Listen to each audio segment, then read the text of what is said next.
Meron nga bang magbabalik dito sa finals para sa Barangay Hinebra at tulungan sila?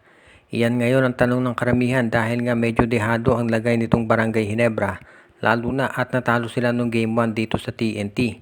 Alam natin na Game 1 pa lang yan at best of 7 series ito.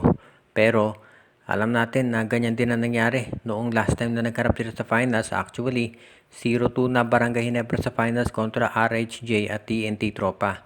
Kaya daw ngayon baka may magbabalik sa Barangay Hinebra para tulungan sila na makaabot dito sa Corona.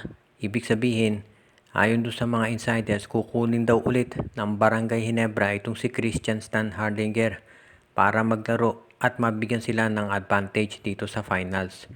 Ngayon, itong si Stan Hardinger, alam nyo na yung naging kwento dyan. Tinrade siya ng Barangay Hinebra sa Terra Firma kasama si Stanley Pringle at yung first round draft pick nila kapalit ni nung first round draft pick ng Terra Firma si Stephen Holt at si Isaac Go.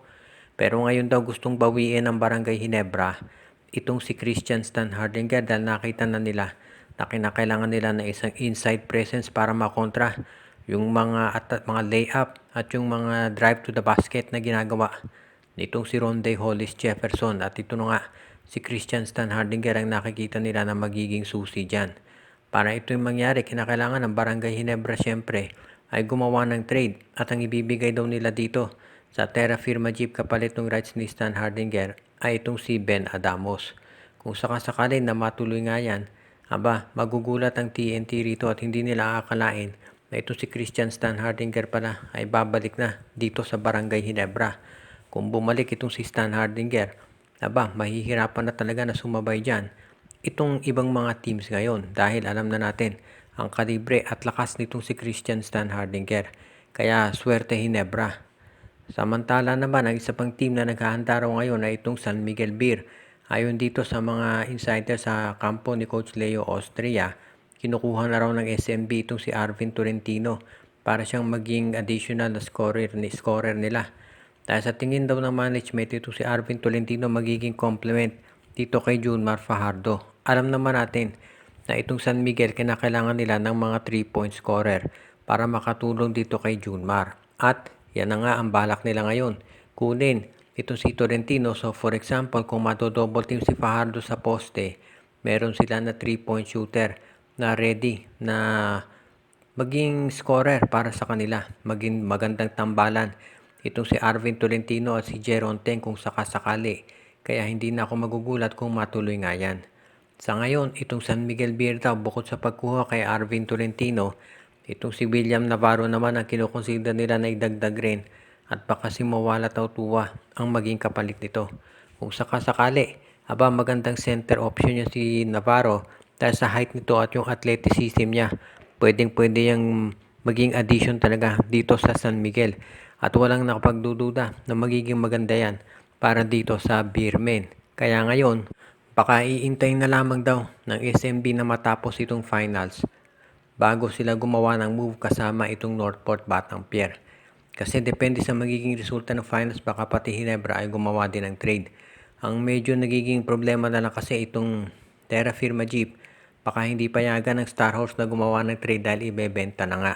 Kaya sa ngayon, ang focus na ng SMB ay hintayin muna go signal ng management para masimulan na yung mga malalaking trades na kanilang binabalak at gusto na talaga nilang isakatuparan para naman maging maganda na ang takbo ng kanilang koponan sa Philippine Cup. At ang isa pang team na naghahanda raw dito sa Philippine Cup ayon doon sa mga insiders na itong Converge Fiber Xers na gusto ngayon kumuha ng mga additional players na magagamit nila at maisasama dito sa kanilang bench. Ayon doon sa mga reports, ang gusto raw isama nitong Converge Fiber Xers dito sa kanilang lineup ngayon ay itong mga veterano katulad ni Arwin Santos at Encho Serrano. Ito yung mga naglalaro sa MPBL pero gusto raw dagdagan ng Converge Fiber Xers para magkaroon sila ng additional na mga players na magagamit. Kung sakasakali na makuha ng Converge itong si Serrano at si Santos, magiging mas malalim yung bench nila. Wala namang duda na malakas yung starting 5 ng Converge. Pero ang kinakailangan daw ayon kay Coach Franco Atienza, pagkaroon sila ng mga players na susuporta dito sa bench na yan. At kabilang na nga dyan, itong sila Arwin Santos at Encho Serrano. Marami ng mga batang players dito sa Converge. So, ang kinakailangan talaga daw nila ngayon ay yung mga veterano na tutulong sa kanilang opensa at depensa. At yan na nga natin nakikita na magiging maganda ang resulta kung sakasakali na makuha nga nila itong sila Encho Serrano at si Arwin Santos.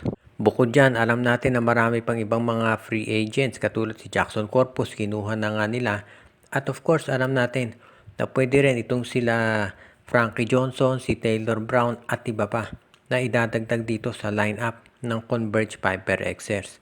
Kaya nga hindi na ako magugulat kung sakasakali na itong Converge biglang magkaroon ng announcement na sinasabi na meron na silang mga additional players na maidadagdag at maisasama dito sa kanilang koponan.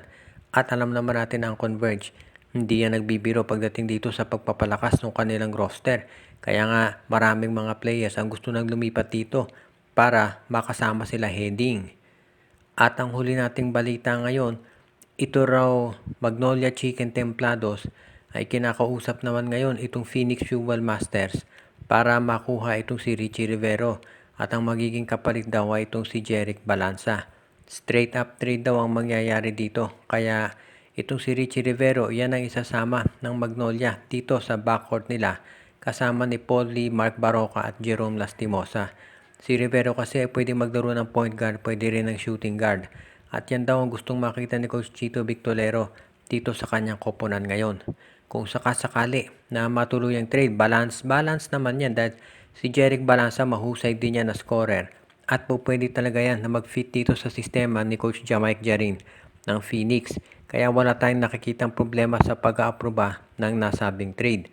At ngayon naman itong Magnolia, kapag nakuha nila si Richie Rivero, kinukonsider yan na isa doon sa mga players na mataas talaga ang IQ. Kaya bagay na bagay siya dito sa Magnolia Chicken Templados. Ngayon, ang trade na yan pwede pang lumawak at magdagdag pa ng ibang players kasi baka makuha ng Magnolia, for example, itong si Kai Balungay at ang magiging kapalit naman si James Laput.